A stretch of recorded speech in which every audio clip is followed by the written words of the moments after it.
बलोचिस्तान के ज़िला वाशो की तहसील बसीमा से हमारे गिदरोशिया पॉइंट के नुमाइंदा गुलफाम शब्बीर की रिपोर्ट के मुताबिक बदतरीन पसमानदगी के शिकार ज़िला वाशो के इलाका साजिद के तमाम स्कूल असातिज़ा समेत बच्चों की ज़िंदगियों के लिए ख़तरा बने हुए हैं। 2020 को आने वाले होलनाक ज़लज़ले से तबाह हाल स्कूल्स की अभी भी मुरम्मत नहीं हुई।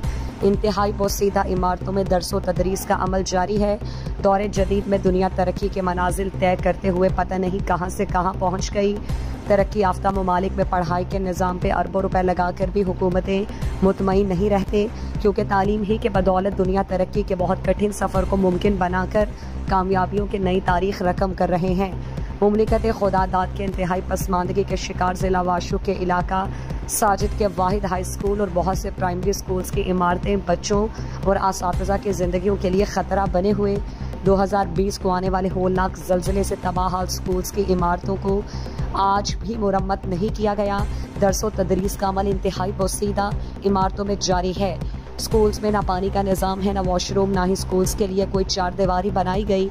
कई स्कूलों में असातिज़ा की कमी के साथ साथ निसाब की किताबें भी मैसर नहीं। तमाम स्कूल्स की इमारतें खंडरात का मंजर पेश कर रहे हैं। पूछने वाला कोई नहीं। स्कूलों के बच्चे इंतहाई मुश्किल हालात में इल्म की प्यास बुझाने में मसरूफ़।